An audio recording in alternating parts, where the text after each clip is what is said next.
Namaste.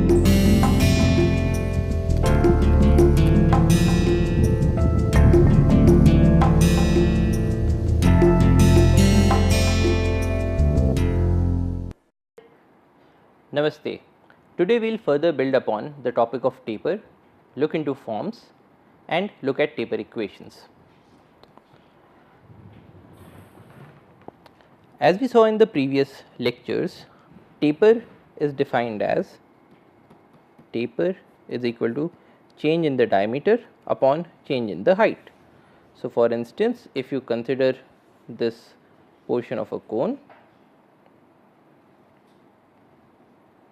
if the diameter here is d1, diameter here is d2 and the height is h, will have taper is equal to d1 minus d2 divided by h. Now, this is for a very simplified solid such as a cone. What if we had a solid like this?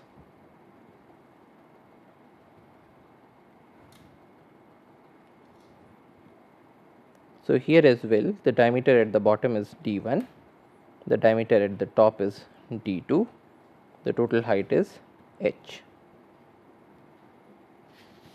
So, here as well we will have t is equal to d1 minus d2 divided by h. However, we can see from these two figures that a cone or a portion of a cone is very different from this figure, which is a portion of a paraboloid. So, can we improvise upon this equation of taper to look at these details and to express these details mathematically? So, let us have a look at that.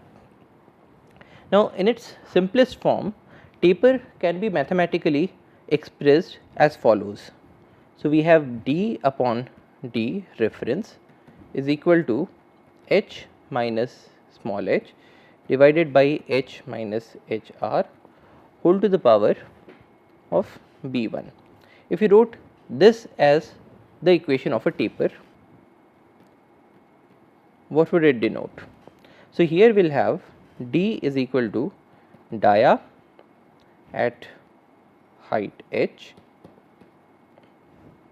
dr is dia at reference height,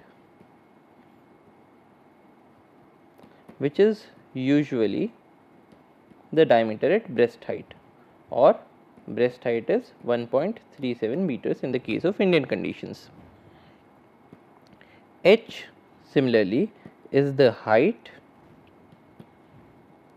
of dia d. So, we are getting these two equations are equivalent. HR is the reference height,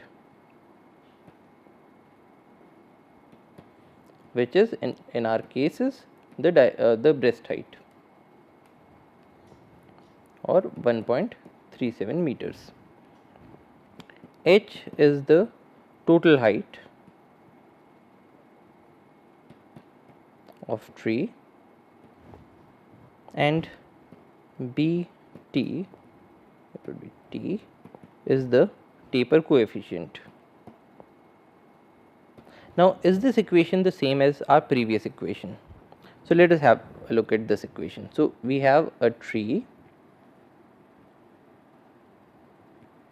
with a total height, that is capital H.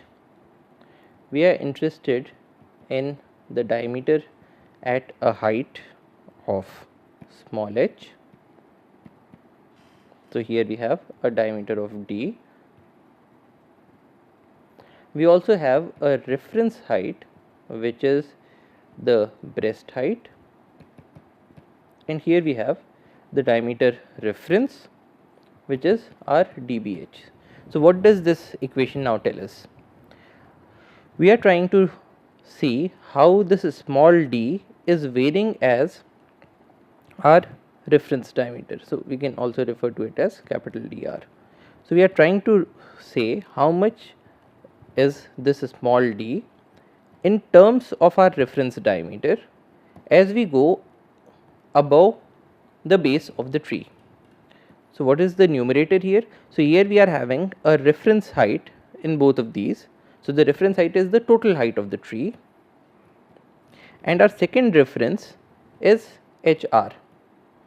So, now if you look at any point, we are saying that our reference is this reference height of the breast height, and if we look at total height minus this breast height, that comes in the denominator, and then in the numerator we have this total height minus the height at for which we are interested, whole to the power of Bt, which is the exponent also known as the taper coefficient.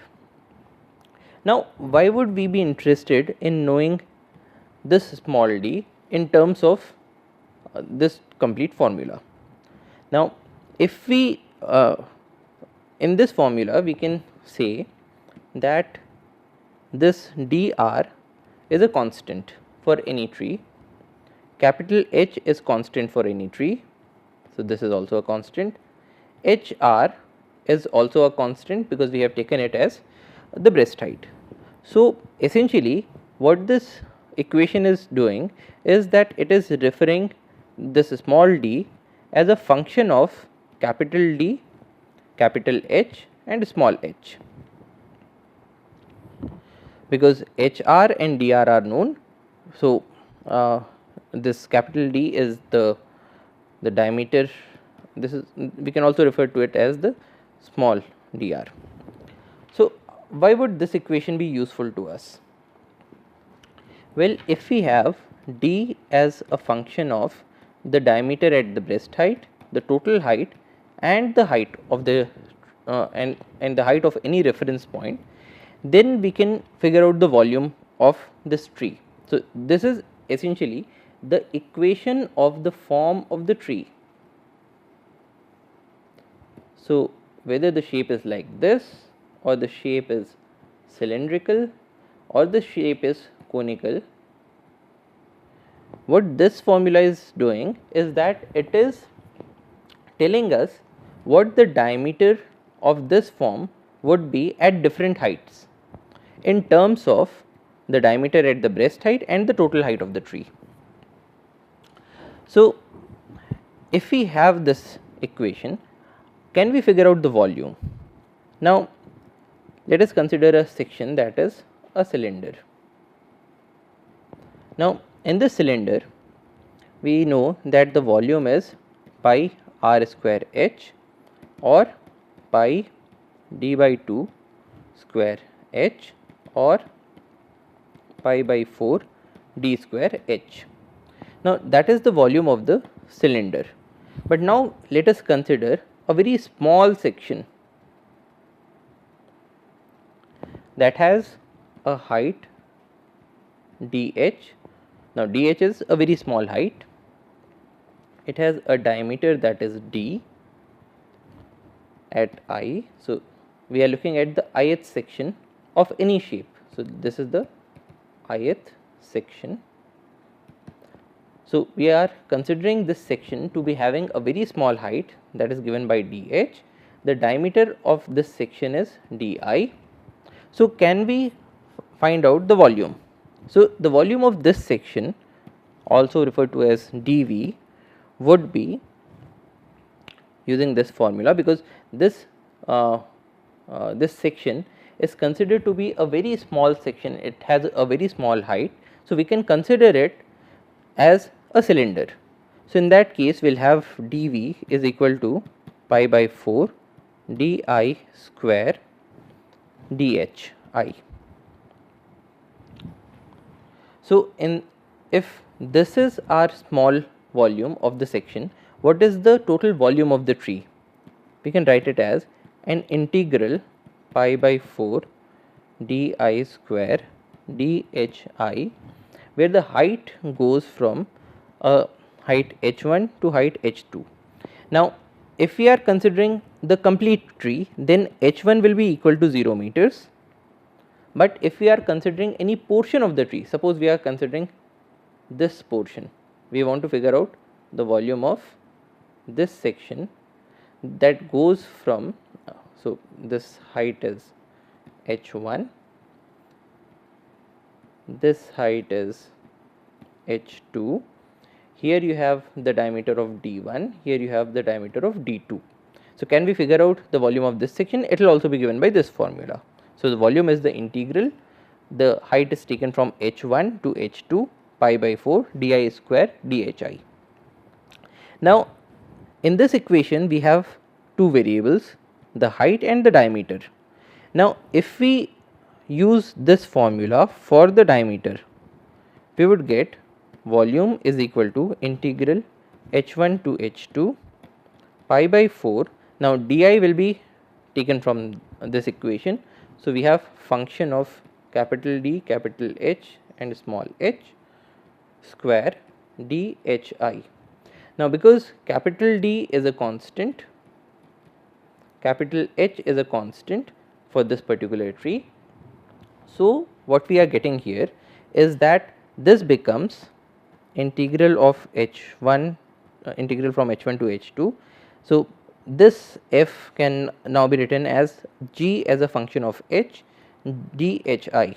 So, now this equation can be integrated, and so we can figure out the volume once we know this equation, the diameter as a function of the height. So, if we use this taper equation, it can be used to predict a number of things. So, when we are writing d as a function of d, h and h, we can predict the stem diameter at any point of the stem. So, in this tree, using this equation, because this is the equation of the whole form of the tree, we can figure out the diameter d at any height h. So, the first thing that we can figure out is the stem diameter at any height h. We can also figure out the individual log volume. So, log volume would be the volume of any portion of this tree. So, as we saw in the previous slide, we can also figure out the total stem volume. Now, the total stem volume, as we saw in this previous slide, this total stem volume would be when we have h1 is equal to 0 and h2 is equal to the complete height of the tree. If we integrate it for the whole tree, we will get the volume of the total stem. We can also figure out the merchantable stem height. Now, remember that the aim of forestry is to produce maximum amount of biomass and to extract or harvest this maximum amount of biomass. Now, this biomass has to be used for some purpose, say for making of furniture or for making of doors or windows or anything. So, for that we need a merchantable stem height. So, what is a merchantable stem height? It is that height at which, so using this same figure, it is the height at which the diameter dh is greater than a fixed diameter, say df. So, for instance, there are a number of equipments that are only able to process wood that is having a diameter, say greater than 20 centimeters. So, if that is your equipment, you have such an equipment that can only process till 20 centimeters. Using this formula, you can put d equal to 20 centimeters and you can find out what h is. So, for any stand, we can calculate what is the merchantable stem height. What we can also do is to calculate the merchantable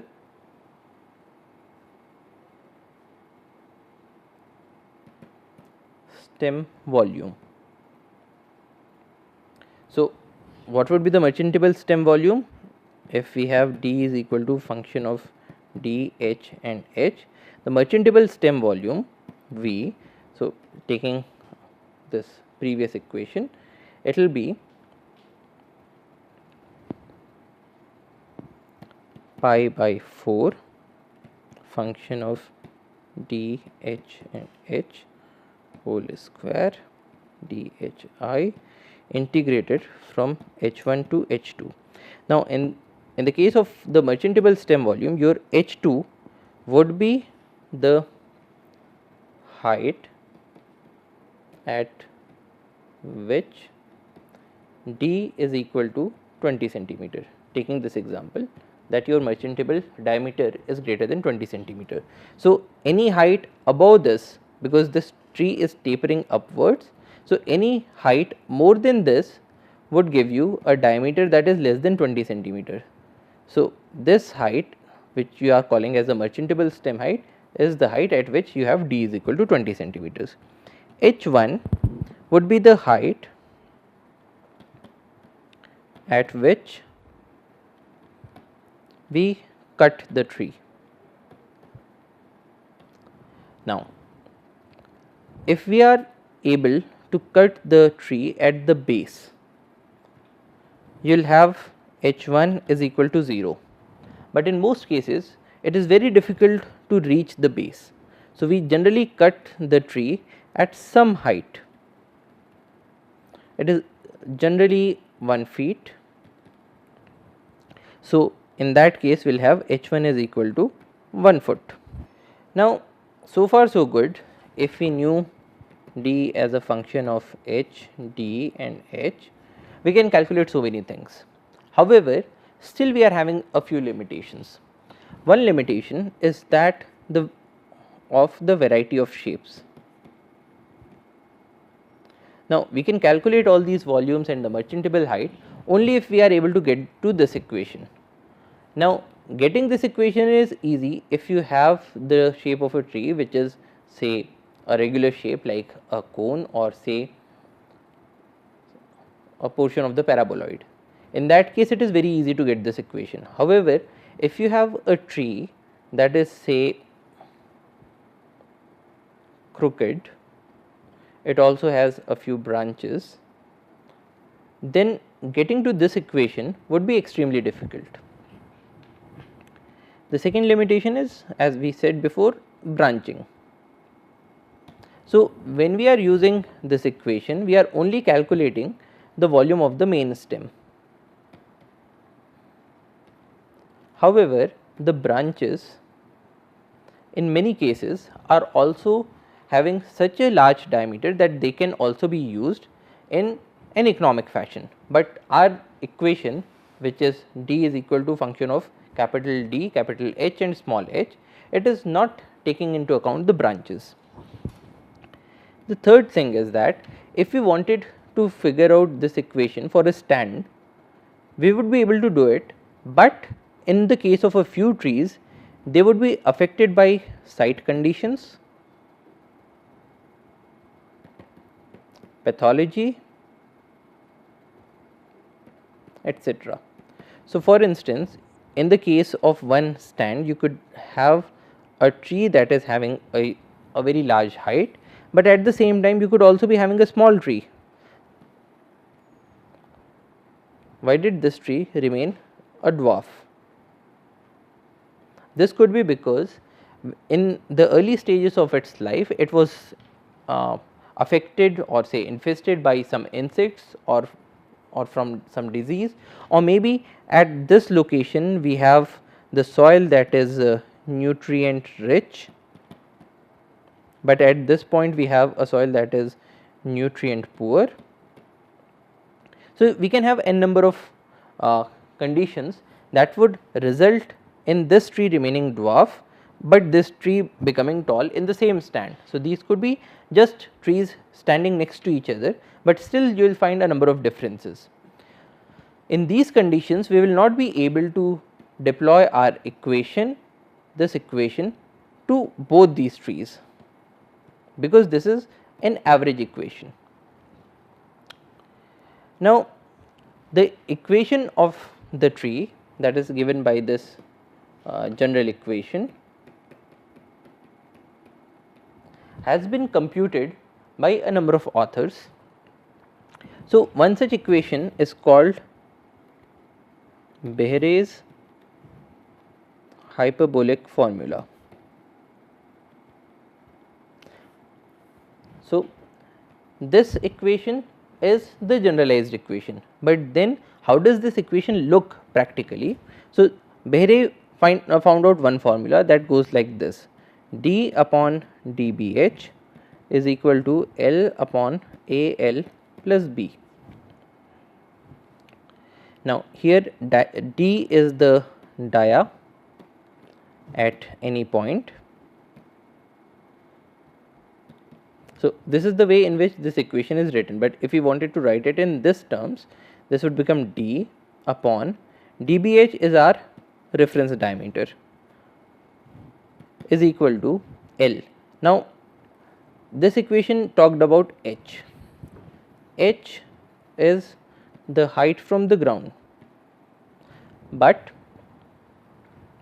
Behere's equation talks about L, which is this distance. So, for the same point, this is L. So, L is the distance from the tip, whereas h is the distance from the bottom. So, in any case you have h plus L is equal to capital H. So, you can always find out L as h minus h. So, this equation talks about L upon A L plus B. Now, here A and B are constants.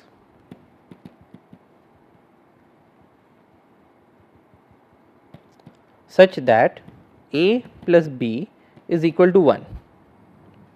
So, now if we put all these things into the main equation, we would have d upon dr is equal to h minus h divided by A h minus h plus B, which would be h minus h divided by A h minus A small h plus B.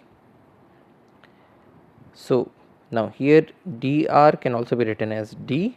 So, you will have d is equal to d h minus h divided by A h minus A h plus B, which is a function of capital D, capital H and small h, because this is a constant, A h is a constant.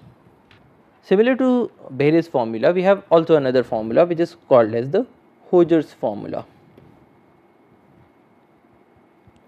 Now, Hughes formula is written like this: d upon dBH is equal to capital C log of small c plus 1 upon capital C.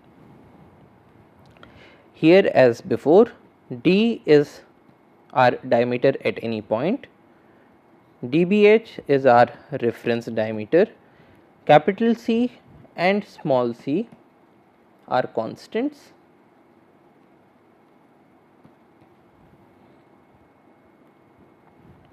So, this is log small c plus 1 upon capital C. Write it as capital C. So, this is another formula that is generally used.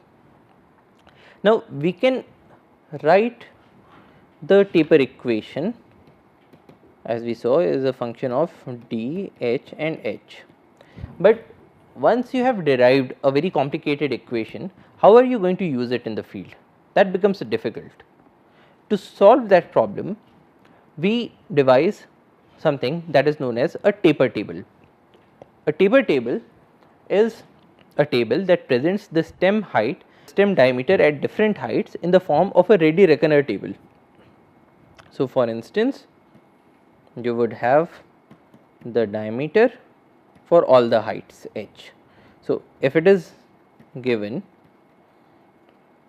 something like this,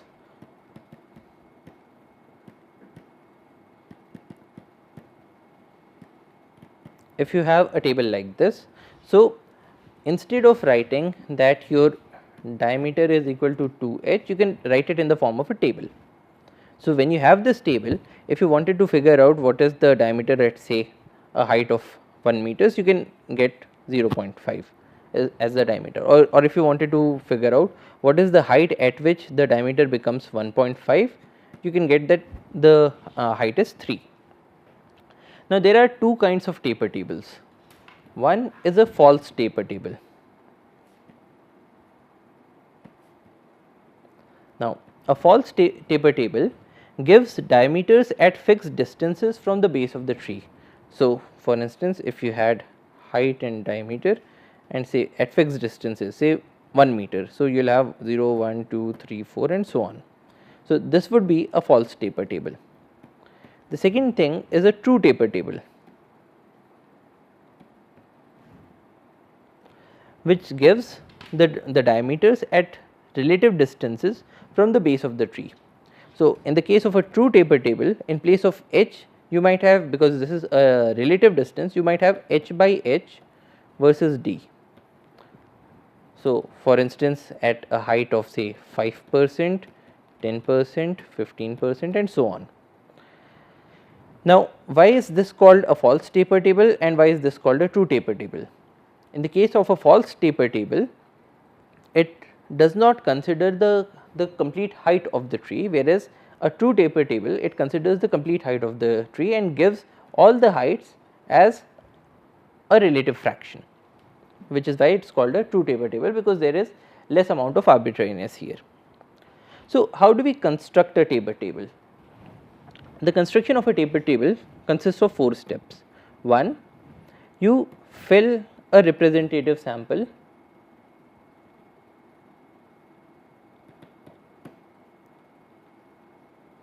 of trees.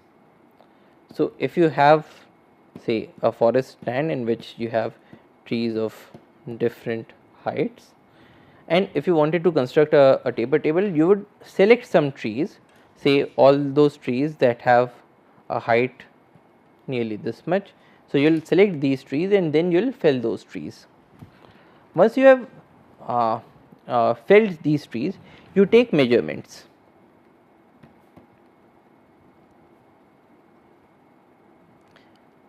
So, what are you going to measure? You are going to measure diameter at every small edge. So, now because this tree is lying horizontal, so you can now measure its diameter at different heights, or you can measure d at every h upon h, where capital H is the height of the tree.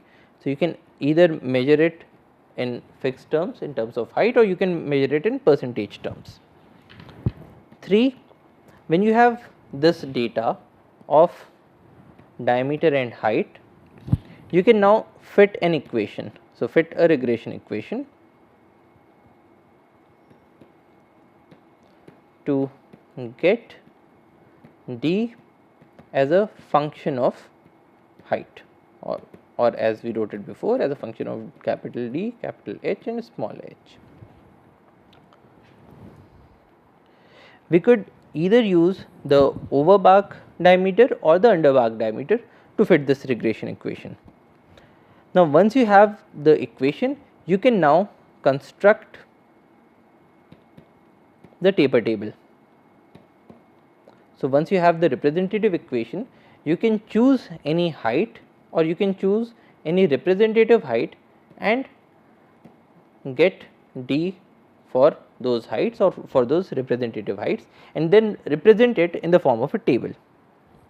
Now, if you look at this slide, here we have a taper table. So, it shows height above the ground, diameter outside the bark and diameter inside the bark for different heights. Now, there are 2 types of taper tables.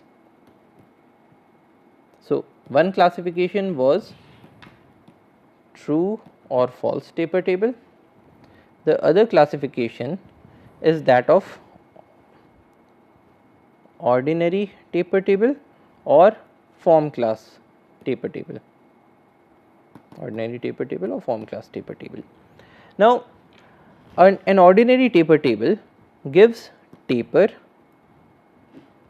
for different diameters at breast height. So, what this taper table this ordinary taper table does is that for any dBH you can get a taper equation using the values that are given there. In the case of a form class taper table, they show different form classes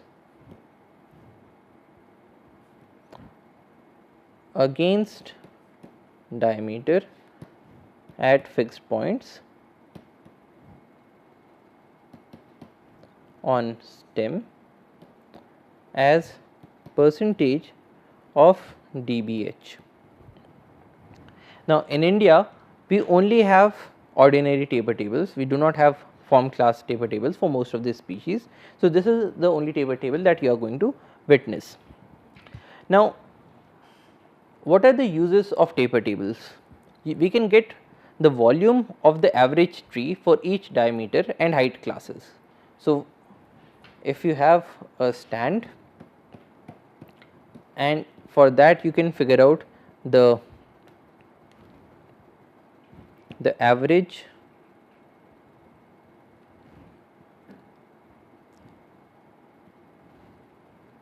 height class and the average diameter, you would be able to predict the volume.